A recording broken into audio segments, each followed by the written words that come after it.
Olá pessoal, tudo bem? Então vamos lá para a nossa próxima aula. E aí hoje a gente vai falar um pouquinho sobre as aplicações dos potenciais padrões. Então a gente viu na aula passada algumas definições, né, como calcular esses potenciais.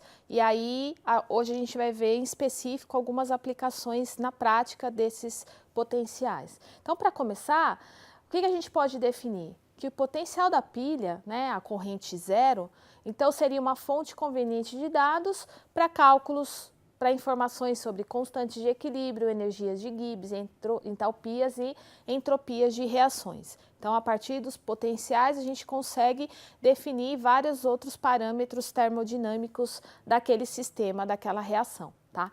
E aí, na prática, o que a gente faz? A gente tem valores padrões dessas quantidades que são normalmente determinadas. Então, a gente se baseia nesses valores. E aí, quais seriam alguns exemplos práticos, né, dessas aplicações de potenciais? Então, assim, a gente consegue definir o que a gente chama de série eletroquímica, né? Então, a gente vai falar um pouquinho mais para frente que se trata dessa série. A gente consegue calcular constantes de equilíbrio, assim como constantes de solubilidade, e, importantíssimo, cálculos de medidas de pH e pK. Então, o que a gente vê hoje em dia na prática, né, facilmente usando um pHmetro, né, o equipamento que a gente chama de pHmetro, para definir o pH de uma espécie de uma solução, a gente deduz a partir de todos esses conceitos relacionados que a gente viu sobre potencial da célula, tá? E aí, falando especificamente da série eletroquímica, o que a gente quer dizer quando a gente, né, fala sobre esse termo?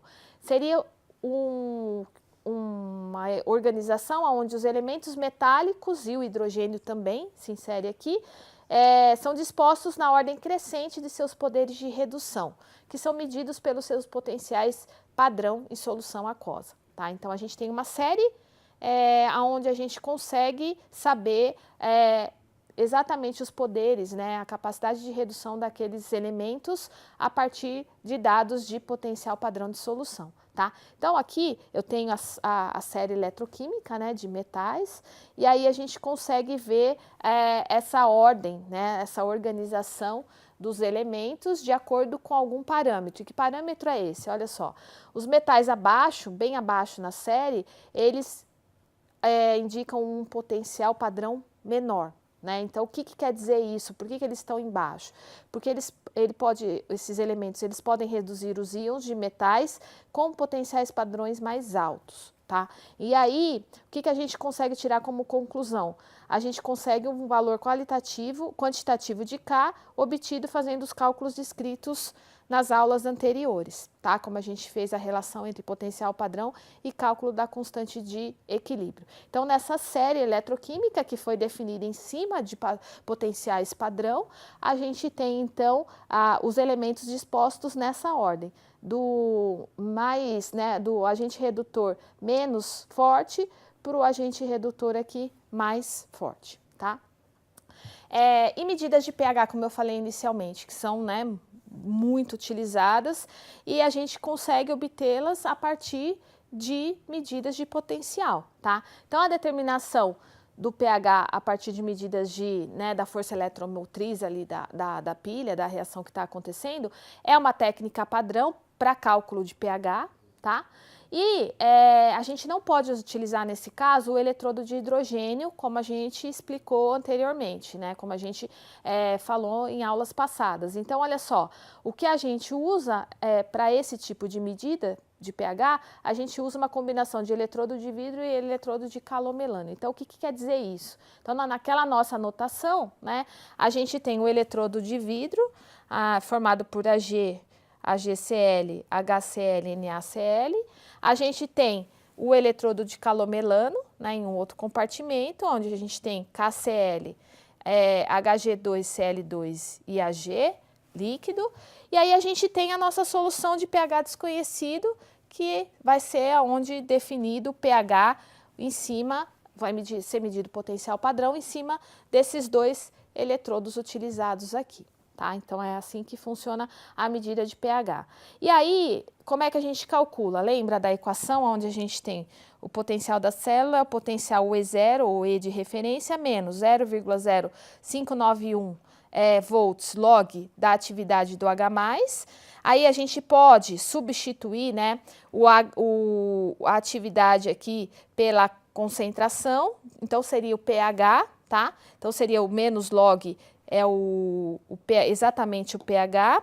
E aí a gente tem, então, essa fórmula que a gente define como pH de qualquer substância pode ser obtido a partir do E menos o E0, né, que pode ser o E0 também, dividido por 0,0591 volts. Então, a partir dessa equação, que a gente obtém desse sistema aqui formado pelo eletrodo de vidro e eletrodo de calomelano, a gente consegue definir o pH de qualquer substância, de qualquer solução, tá? Então, é assim que a gente obtém o pH a partir de potenciais padrão. E aí, alguns outros exemplos, né, onde a gente pode verificar esse cálculo de força eletromotriz, o potencial da pilha.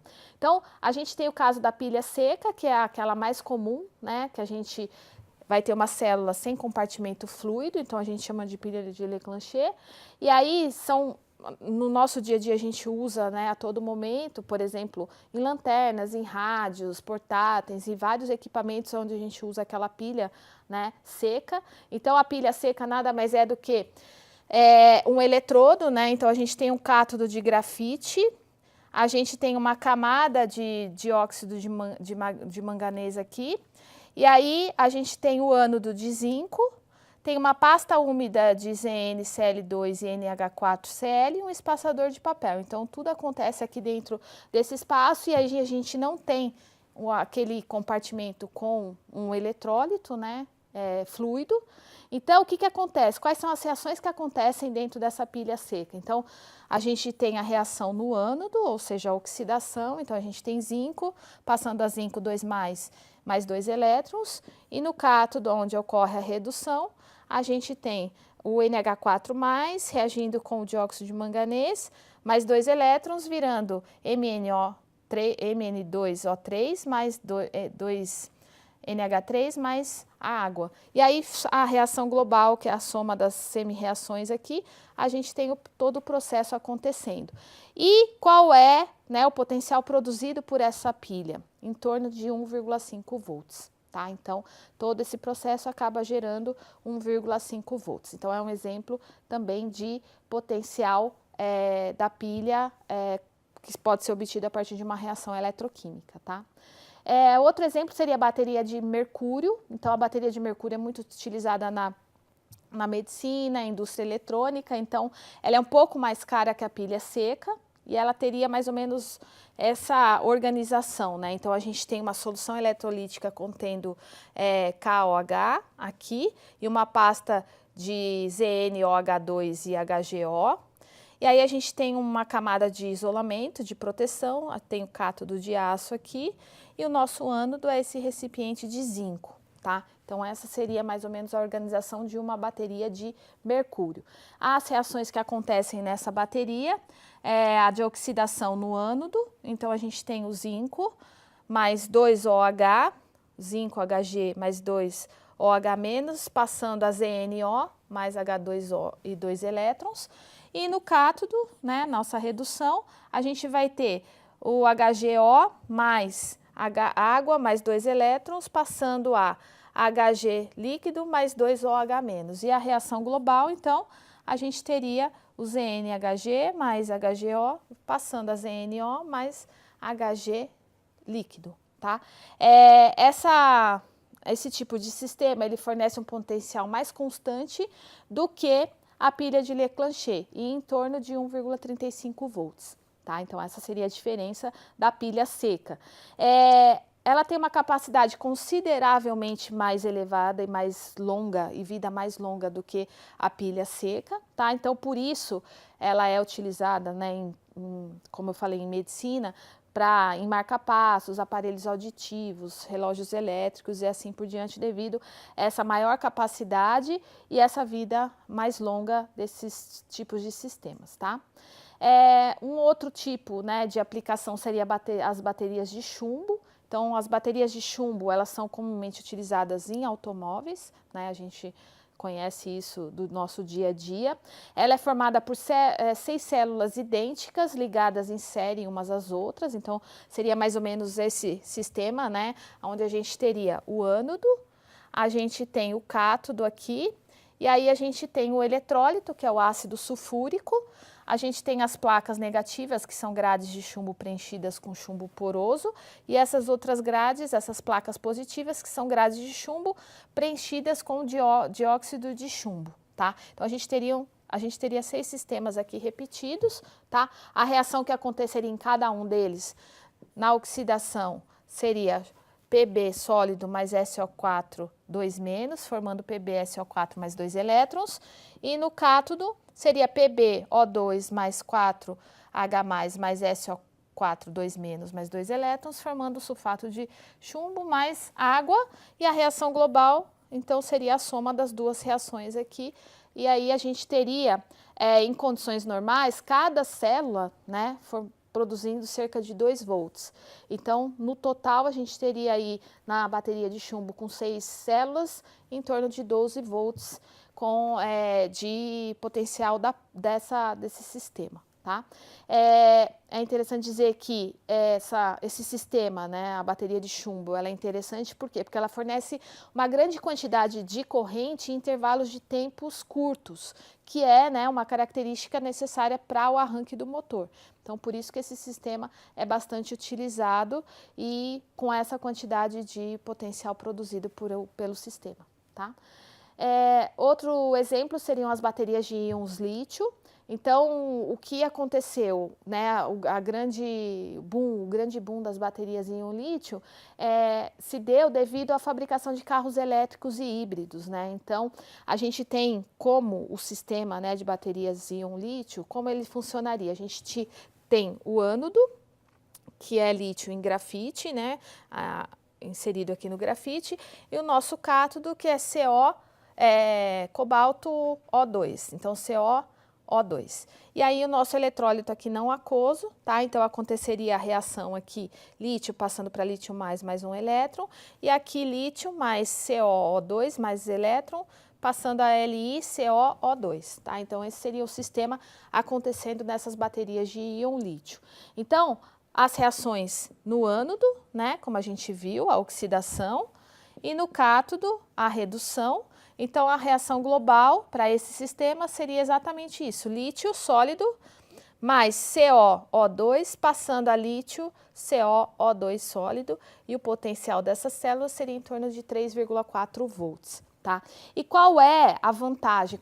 Seriam as vantagens dessa bateria íons lítio, né? Então, assim, o peso é reduzido comparado às outras baterias, apresenta estabilidade química e térmica, né? Então aguenta altas temperaturas e não ocorre decomposição das substâncias ali. Elas podem ser recarregadas muitas vezes, então isso é um ponto bastante positivo. A preocupação ambiental, né, com esse sistema é bastante reduzida também. E ela tem uma maior capacidade de reter carga em comparação com as outras baterias. Então, essas seriam as principais vantagens em relação, por exemplo, às baterias de chumbo. Tá?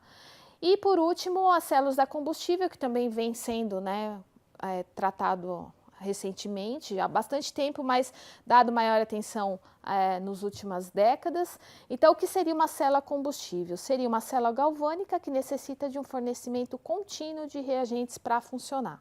Tá? Então, a gente tem aqui um exemplo que seria um carro movido por uma célula combustível a hidrogênio fabricado pela General Motors.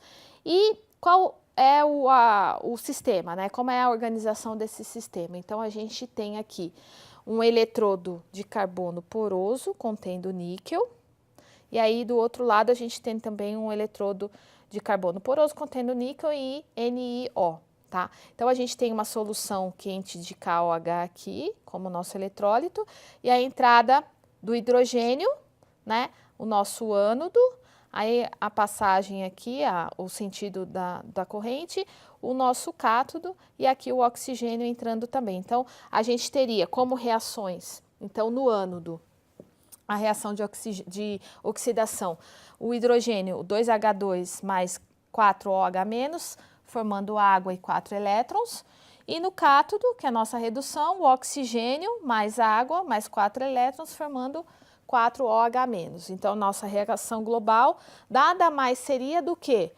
2H2 mais oxigênio formando quem? Formando água. Tá? Então, essa seria toda a eletroquímica envolvida numa célula combustível, certo? E qual seria o potencial dessa célula? Em torno de 1,23 volts. Tá? Então, muitos estudos vêm sendo realizados ainda da célula combustível, porque um dos gargalos é o uso de eletrocatalisadores para acelerar esse processo, e aí questões assim de organização da própria célula, de como usar isso num automóvel, então isso vem sendo bastante aperfeiçoado nos últimos anos, tá? Essa reação, ela é espontânea em condições padrão, então isso é um ponto positivo, e as células a combustível, elas não armazenam energia química, ou seja, os reagentes são fornecidos constantemente e os produtos devem ser constantemente removidos. Então, por isso que vem sendo muito estudado assim, para otimizar os parâmetros para a utilização na prática dessa célula combustível em automóveis e em outras aplicações que a gente possa observar no futuro. Tá? Então, por hoje era isso. Na próxima aula a gente vai falar mais alguns detalhes e entrar um pouco mais a fundo sobre processos onde a gente verifica interfaces carregadas.